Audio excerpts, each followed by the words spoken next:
Pemirsa, Gunung Api Lokon yang berada di kota Tomohon, Sulawesi Utara, Selasa pagi kembali meletus sebanyak 2 kali dan mengeluarkan semburan abu vulkanik.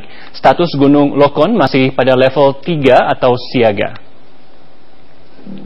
Gunung Api Lokon di kota Tomohon, Sulawesi Utara kembali meletus sebanyak 2 kali pada pukul 6.12 dan 6.54 waktu Indonesia Tengah. Dalam letusan kali ini, gunung mengeluarkan abu vulkanik setinggi 1.000 meter dan 2.500 meter. Secara visual dari kota Manado, abu vulkanik Gunung Api Lokon berwarna abu kelabu tebal tertiup angin ke arah barat laut.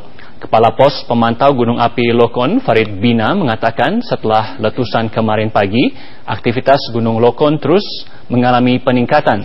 Kegempaan terus terjadi hingga terjadi letusan dengan tremor 2 hingga 8 mm. Status Gunung Lokon masih berada pada level 3, sementara warga kota Tomohon diminta untuk tetap waspada dan menjauhi zona 2,5 km dari kawah Tompaluan.